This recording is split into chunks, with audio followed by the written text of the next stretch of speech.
생생하게 상생하며 YTN 라디오 생생경제.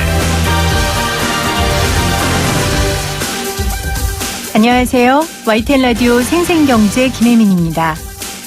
5살 난 딸이 과자를 열심히 먹다가 엄마, 이 과자는 이제 해고야 그러더니 제게 과자 봉지를 넘겼습니다. 너 해고가 무슨 뜻인지 알아? 라고 물었더니 더 이상 필요 없어졌다는 뜻이야 라고 답하더군요. 인터넷 검색창에 해고라고 쳐보니 이런 기사들이 쏟아집니다. 세종시 누리콜 운전원 해고 계획 중단. GM 멕시코 공장 파업 길어지자 곧바로 6,000명 해고. 최저임금 때문에 경비원 해고한 압구정 현대아파트 부당 해고. 해고. 먹던 과자가 지겨워져서 가볍게 넘겨버릴 만큼의 가벼운 단어가 아니죠. 해고는 지금 막 한반도를 덮치고 있는 태풍처럼 한 사람의 인생을 덮치는 무시무시한 단어입니다. 엄마만 같아서는 우리 딸이 해고가 이렇게 무서운 말인 걸 평생 몰랐으면 하는 바람입니다. 2019년 10월 2일 YTN 라디오 생생경제 지금 시작합니다.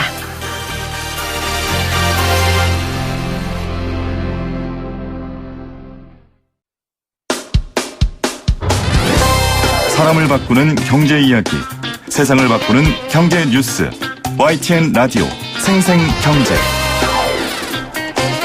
오늘 가장 뜨거운 경제 뉴스를 제일 생생하게 전해드리는 시간입니다. 어제 기획재정부와 국토교통부, 금융위원회가 최근 부동산 시장 상황 점검 결과 및 보완 방안이라는 제목으로 브리핑을 가졌습니다. 이번 달 말에 민간택지 분양가 상한제가 적용되는 시점에서 나온 내용이라 살펴볼 게 좀 많습니다. 생활경제연구소 구본기 소장 나오셨어요. 안녕하세요, 소장님. 안녕하세요. 본격적인 내용 들어가기 전에 결혼하셨어요? 네, 결혼했습니다. 아니, 그럼 이 주택난은 어떻게 뚫고? 진짜 저 이거 완전 당사자예요. 왜냐하면 제가 연애를 좀 오래 했어요. 네. 8년 연애했는데 네. 우리가 찜을 해둔 집이 있었는데 이게 9.13 대책 나오기 7, 8월에 집값이 엄청 올랐단 말이에요. 근데 저희가 찜을 해둔 집 우리 매매로 가자라고 했는데 진짜 두 달 사이에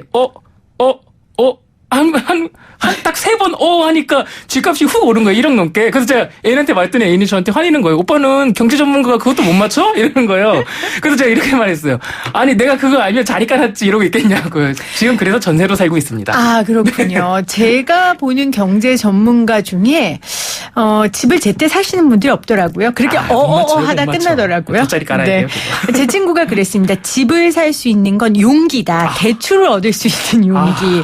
네, 돈이 아니라 어쨌건 우리 생활경제연구소 소장님은 갓 결혼하셨지만 네. 집은 구매하지 못하셨다는, 구입하지 하지만 못하셨다는 행복하다는 것. 아, 예. 네. 그 내용은 신혼 때기 때문에 하는 걸로 그렇게 제가 받아들이겠습니다. 네. 자, 오늘 이제 본격적인 내용으로 들어가죠. 이 최근 부동산 시장 상황 점검 결과 및 보완 방안 이런 제목의 브리핑이 나왔는데 이제 새로운 정책 발표한 지 이게 얼마나 됐다고 보완 방안을 갑자기 내놓나. 저는 이 시점이 좀 너무 빠르다? 혹은 너무 갑작스럽다? 이렇게 생각했거든요. 배경은 어떻게 보세요? 좀 새삼스러울 건 없는 게요. 네. 문재인 정부 들어서 부동산 정책이 그러니까 워낙 많이 나왔잖아요. 네네. 근데 어저께 조금 사실은 이거 급작스럽게 나와서 기자분들한테도 안내가 좀 발표되기 2시간 전 이렇게 됐다고 하더라고요. 정말 갑작스럽군요. 네, 저도 그래서 그 지하철에서 신문 헤드라인으로 이거 봤어요.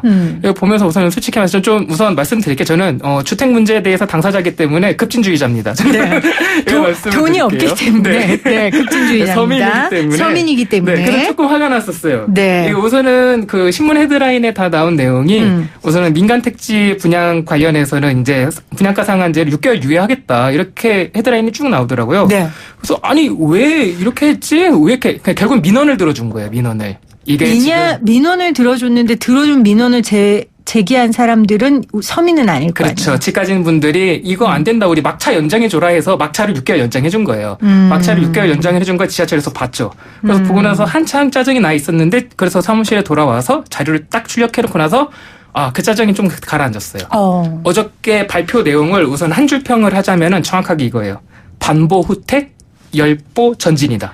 반보 후퇴 열보 전진. 네, 경제적으로는 좋은 거 아니에요? 네. 통합적으로는 좋아요. 왜냐하면 이걸 전체적으로 봐야 되는데 지금 언론에서 다루는 게 민간 분양 택지에 대한 지금 분양가 상한제 유예 부분만 다루는데 네. 실제로 자료를 검토해 보면은요, 그 자료는 앞에 한두 장 정도밖에 안 돼요. 그 뒤에 나오는 건 뭘 잡냐면은요, 대출 규제를 9.13 대책의 가장 큰 게 대출 규제였어요. 네. 무주택자는 대출 안 막고 저희 같은 이제 서민들은 안 막는 거죠. 그리고 이제 유주택자 그리고 다주택자들에 대해서는 원천적으로 금지를 했어요. 우선 네. 원칙적으로 이렇게 했었는데 결국은 다주택자, 유주택자들이 이 대책을 접하고 나서 아 이거 어떡하지? 이러면 이제 대출 받아서 투기 못 하나? 이렇게 했는데 시장은 가만히 있지 않죠. 이제 발표된 내용들, 이제 제도들을 쭉 펴놓고 나서 우회 통로를 찾은 거예요. 네. 그렇게 해서 뭐 여러 가지 꼼수들을 발견했어요. 그 대출 규제들을 피해갈 수 있는 것들을요. 그런데 이번에 그러니까 어제 발표한 것, 정부가 어제 발표한 건요. 시장에 알려진 그 방법을 다 잡았어요. 진짜로. 그래서 좀 보고 조금 놀랐던 게 모니터링 확실하게 했구나 이거 진짜로. 아, 그렇군요. 네. 자, 제가 정리를 해보면 어제 발표한 내용의 일단 핵심적인 내용 중에 하나는 민간 분양가 상한제를 6개월 유예하겠다. 네. 그래서 서민 입장에서는 화가 났다. 왜냐하면 민간 분양가 상한제하면 이제 집값이 떨어질 걸 기대했는데 6개월 유예한다는 건 그 떨어질 것을 가슴 아파할 사람들 빨리 피해가라는 거니까. 진짜 타라. 그래서 화가 났지만 다음에 내용을 보니 9.13 대출 규제 때 대출 규제를 피해서 대출을 받았던 그 사람들을 원천적으로 봉쇄할 수 있는 방법들을 정부가 제시했다는 거죠. 네. 그래서 우리 소장님은 반보 후퇴 열보 전진이라고 평가를 하신 거예요. 맞습니다. 자, 그럼 좀 자세한 내용들을 좀 볼게요. 지금 이렇게 다시 정부가 얼마 안 돼서 이렇게 안에 내놓은 건 각종 규제를 펼쳤음에도 부동산 가격이 다시 요동치고 있기 때문이다라는 얘기가 있는데 맞습니까? 집값이 또 올랐습니까? 우선은 이거 뉘앙스를 조심해야 돼요. 요동치지 않았어. 아, 요동치지 보이는 않았다. 라디오죠? 네네. 요동치지 않았고 끝에가 그래프로 보면 이렇게 딱 고개를 살짝 들었어요. 이렇게 고개를 살짝 들었다. 9.13 대책 이후에 확실히 서울 집값이 폭등 제가 했던 게 작년 이제 7, 8월 네. 그렇게 하고 9.13 대책 딱 내놓은 거죠. 네. 그렇게 하고 폭등하던 게 바로 잡혔어요. 그러니까 정부는 부동산 집값 폭등을 어떻게 잡는지를 알아요. 네. 그때 금융규제를 바로 내놨었거든요. 근데 어쨌든 9.13 대책 내놓고 나서 집값 폭등은 잡혔는데 서울 같은 경우는 아예 11월 둘째 주부터 32주 연속 하락을 해버렸어요. 근데 그게 이렇게 근래에 꿈틀대기 시작한 거예요, 이게. 서울 아파트 값이 8월 첫째 주부터 조금 오르기 시작했고요. 네. 이걸 1년 단위로 놓고 보면은 5.74%예요. 그러니까 엄청 오른 건 아니고, 아까 말씀드린 것처럼 이렇게 보이는 라디오로 보면은 끝에만 그래프가 이렇게 보합이라든지 네. 이렇게 낮게 내려가다가 이렇게 올라갔다. 네. 이렇게 생각하시면 네, 되겠습니다. 저희가 보이는 라디오를 하고 있긴 하지만 라디오로 듣는 분들이 많아서 보이는 라디오 카메라 신경 쓰시느라 마이크 위치를 잘못하시면 안 돼요, 소장님. 죄송합니다. 네, 마이크를 바로 대주시고요. 보이는 라디오도 궁금하시면 여러분 유튜브 들어오셔서 YTN 라디오 치시면 보이는 라디오 보실 수 있습니다. 깨알같군요. 자, 급등은 폭등 아니고 약간 요동이라고 하셨는데 제가 왜 이 질문을 드렸냐면 이제 민간 분양가 상한제가 본격적으로 실시되면 집값이 떨어질 테니 지금 집값을 막 올리자라는 사람들 때문에 신축된 지 2, 3년밖에 안 된 강남 아파트 값이 급등했다라는 얘기를 들었어요. 그러니까 지금 평당 1억 아파트가 진짜 나올 수 있다라는 얘기들이 들리거든요. 이거 네네. 아니에요? 아니에요. 강남은 되게 특수해요. 사실은 그렇게 저는 우리나라 부동산 시장을 그렇게 미시적으로 쪼개서 보는 게 되게 이상하다고 봐요. 네. 무슨 주식시장 보듯이 매주 무슨 호가를 그래프를 그려가면서 보잖아요. 사실 이거 사회과학적으로 봐야 되는 거예요. 사실은 공급 얘기도 많이 하는데요. 강남은요. 아무리 많이 공급해도요. 공급이 부족해요. 왜냐하면요. 되게 단순해요. 네. 대한민국 사람 대부분은 서울 살고 싶어 한단 말이에요. 그럼 그 서울 살고 싶어 하는 대부분의 사람은 또 강남 살고 싶어 해요.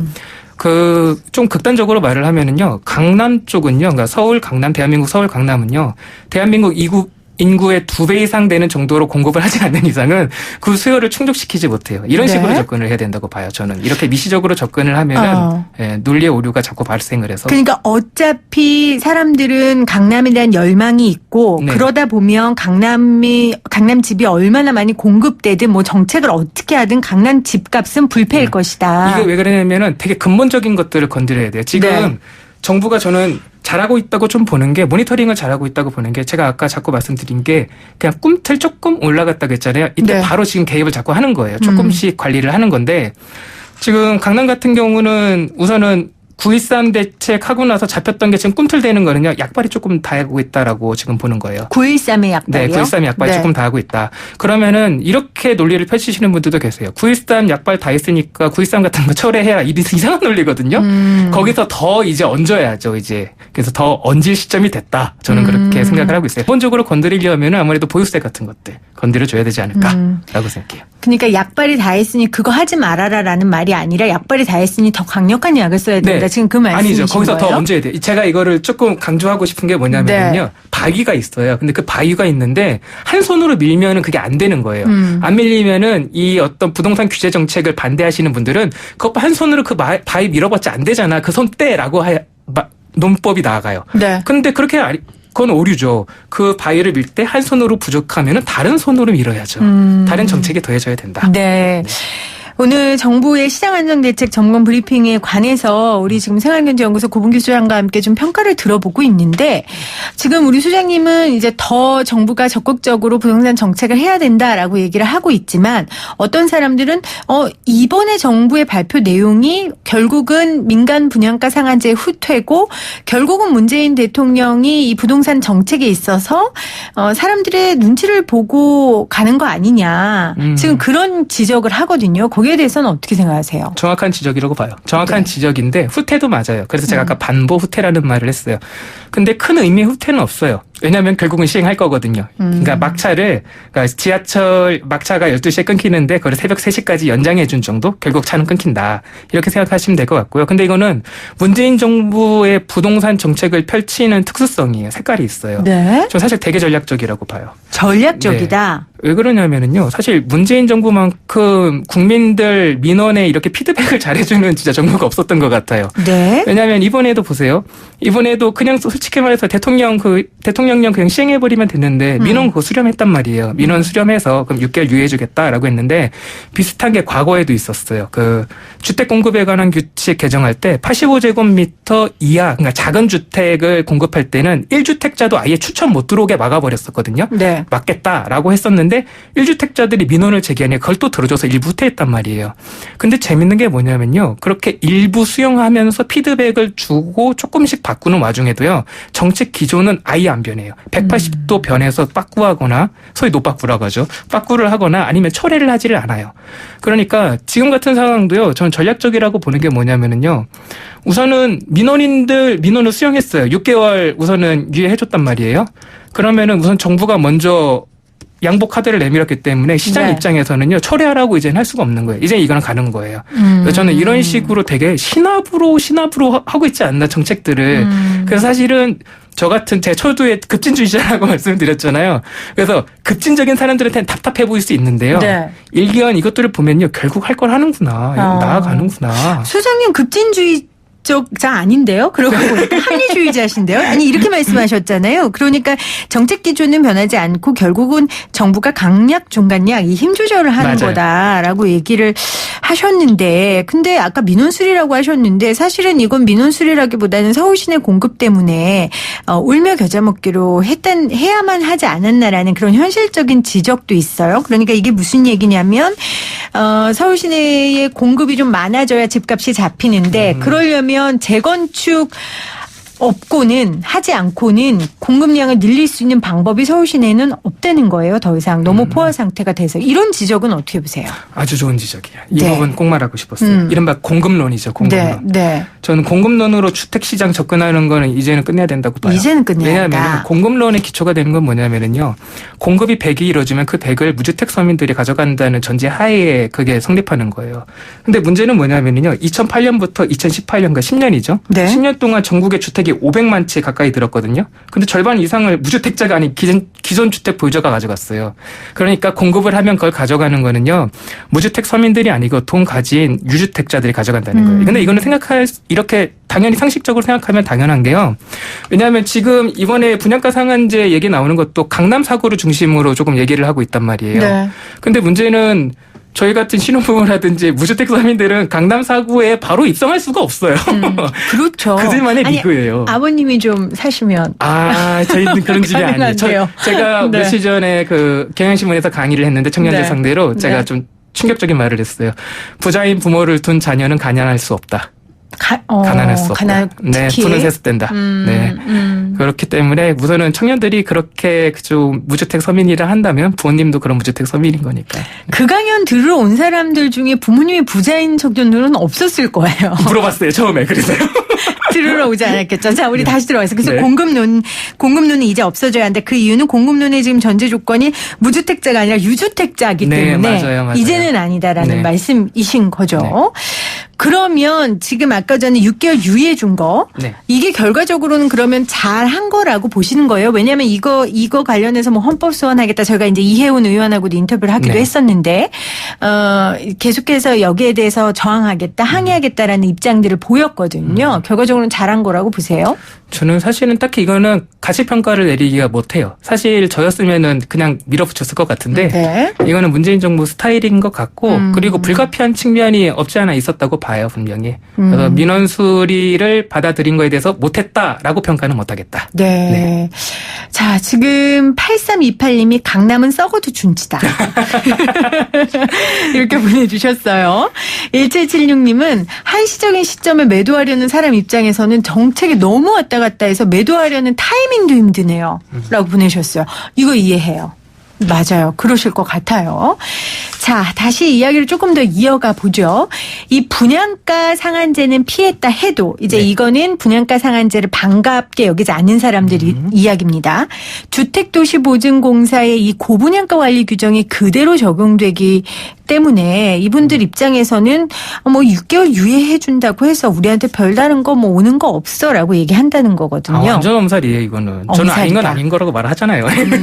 왜 엄살이냐면은 네. 이게 고분양가 관리 규정 같은 경우는요, 이미 그 강남 사고 같은 경우는 2017년도에 도입이 됐어요. 네. 우선은 역사적으로 보자고요, 과거를 통해서. 그래서 어떻게 됐어요? 올랐잖아요. 왜 그러냐면은 이게 주변 시세의 110% 정도로 맞추도록 하고 있거든요. 110%를 넘으면은 그때를 고분양가라고 하는 거고, 이 분양가 상한제는 거기보다 훨씬 더 내려가요. 정부 네. 추산으로는 70에서 80%까지 잡을 수 있다고 보기 때문에 아예 색깔이 다른 거예요. 그러니까 이건 좀 엄살이다. 이렇게 네. 보는 게 나을 것 같아요. 네, 아까 청취자분이 문자 보내셨잖아요. 강남은 썩어도 준치다. 네.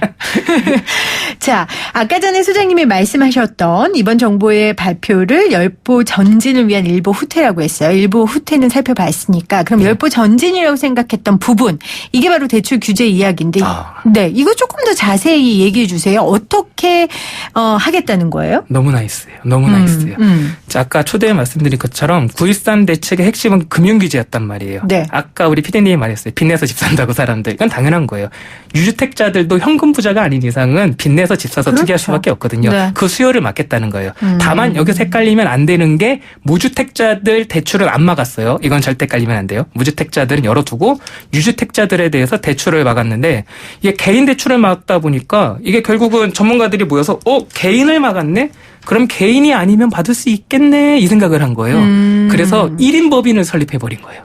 법인으로 받아버리는 거예요. 법인으로 받으면 그 규제가 적용이 안 되는 거예요. 네. 그래서 9.13 대책 발표되고 나서 이런 부동산 강의들이 엄청나게 열렸고요. 이런 유행이었어요. 방법 알려주는. 네. 그리고 책이 하나 출간됐는데, 이건 아는 사람들만 아는 책인데, 올해 1월에 출간돼서 법인을 설립해서 운영하는 방법들에 대해서 이렇게 나온 건데, 요즘 같은 도서 시장에서 20세 이상을 찍었어요. 그런 그 방법들. 책이 네. 1월에 나왔는데 20세를 찍었어요? 엄청나죠. 대단하네요. 우리 PD님도 작가니까 20세 찍기 엄청나게 어렵다는 거 아시고. 20세 찍었으면 제가 여기 없겠죠. 어쨌든 이런 식으로 네. 계속 우회하는 방법들이 나왔어요. 뭐 신탁을 맡겨서 은행으로 소유권을 넘겨서 대출을 받는다던가 등등등 있는데, 그 알려진 방법들을 다 수집해서 그거를 개인이랑 똑같이 하겠다고 다 차단하겠다고 말한 거예요. 그래서 전 여기서 열보전진이다, 이거는 진짜. 왜냐하면 시장에서, 현장에서 있으면서요, 사실 이거 되게 답답하다고 느꼈어요. 왜냐하면은 현장에서 활동하는 저 같은 연구자들은 이런 푸념 많이 해요. 아유, 현장도 모르면서 맨날 책상에 앉아서. 근데 그거 다 수집했었던 거예요. 그래서 네. 열보전진이다.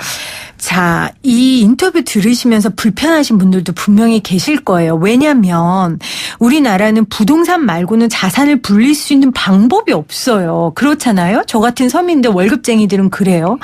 그런데 그런 사람들 집 한 채 있고 그걸로 조금 노후 자금도 만들고 싶고 투자하고 싶은데 그런 환경도 나라에서 만들어주지 않으면서 무조건 방법만 막아? 이런 사람들도 있을 수 있잖아요. 있죠. 근데 이거는 지금 투기 수요를 잡는 거고요. 자꾸 투기 수요랑 그다음에 그러니까 실소유자들을 혼동해서 말하는 게 좀 유행인가 봐요. 네. 그래서 제가 아까 말할 때도 대출을 막을 때 무주택자는 대출을 막지 않았다라고 말씀을 자꾸 드리는 거예요. 네. 지금 색깔이 어떻게 나오고 있냐면요. 정부 정책 기조는 변하지 않는다고 했잖아요. 이 우선순위가 있어요. 첫째, 무주택자를 가장 우선한다. 그래서 무주택자는 지금 건드는 게 없어요. 건드는 거 없고 그 다음 만약에 주택 물량이 나오면 그 다음은 1주택자를 주겠다. 그 다음 나머지 다주택자는 그 뒤로 서라라고 해서 줄을 세워놓고 지금 정책을 짜고 있거든요. 근데 저는 이거 되게 합리적이라고 봐요. 왜냐하면 이걸 빵에 비유하면요. 빵이 한정되게 있으면 이 빵을 누구에게 줄 것이냐를 생각했을 때 우리는 당연히 합리적으로 어제 점심 저녁 뭐 오늘 배 터지게 먹은 사람들은 뒤로 미루고 네. 이틀 굶은 애부터 주자라고 이렇게 짤 거잖아요. 전 그런 식으로 정책 짜여 있고 잘 나가고 있다라고 생각해요. 우리 소장님이 기본 정체성을 본인이 말씀하셨어요. 급진주의자고 무주택자라고. 네. 그걸 감안해서 여러분들이 또 들으시고 그러나 제가 동의할 수 있는 건 저도 소장님하고 뭐 같은 정체성을 갖고 있지만 같은 정체성이라는 건 이제 무주택자. 네. 근데 이제 집은 이제는 투자의 개념이 돼서는 안 될 것 같아요. 우리가 투자의 개념으로 받아들여서 지금까지 우리 삶을 윤택하게 한 게 뭐가 있었을까라고 생각했을 때 그래서 정부에서 이런 정책들을 세우고 있다는 거를 좀 우리가 이해하고 이제는 시대의 흐름으로 받아들여야 되지 않을까라는 생각을 저는 하거든요. 거기서 좀 말씀드리고 싶은 게 의식주예요. 우리가 의랑 식은 해결이 되는데 주가 네. 해결이 안 돼요. 네. 세상에 하늘 나는 새도 집이 있는데 사람들이 지금 주거 환경이 해결이 안 된단 말이에요. 저는 이거는 사실 이건 어떤 시혜적 차원 이런 게 아니고 저는 인간 기본권에 대한 차원으로 접근했으면 좋겠어요. 네. 자, 그러면 한 가지 또 제가 우려를 표하면 이렇게 대출을 이렇게 죄면 어쨌건 현금 있는 사람은 대출 안 받아도 집 살 수 있잖아요. 네. 그래서 결국은 무순위 청약에서 미분양 아파트를 현금 가진 부자들이 주워 담는 일명 줍줍 현상이 더 늘어날 것이다. 줍줍. 네. 네. 근데 줍줍은 다행히 막았어요. 줍줍은 이것도 막는 방법을 내세웠어요? 네, 이거는 이미 막았어요. 이번 5월에.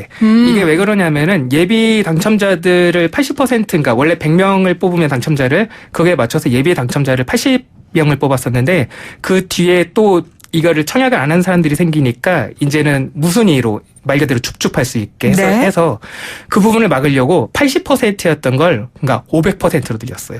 예비 당첨자를 원래 80명 뽑아야 될 걸 500명 뽑는 걸로 막고 그렇게 해서도 혹시라도 줍줍을 할 수 있는 물건이 나올 수가 있으니까 어떻게 했냐면은 그 부분을 예전에 추첨으로 했었거든요. 이제는 거기까지 가점을 도입하기로 했어요. 네. 거기는 확실하게 막았어요. 그래서 신규 주택은 확실히 막았어요. 그러니까 이거를 좀 구분해야 돼요. 주택 시장을 볼 때 신규 주택 시장을 구분해야 되고 그다음에 재고 주택 시장을 구분해야 돼요. 네. 신규 주택 시장에서 우선은 그 현금 부자들이 진입할 수 있는 루트는 차단했어요.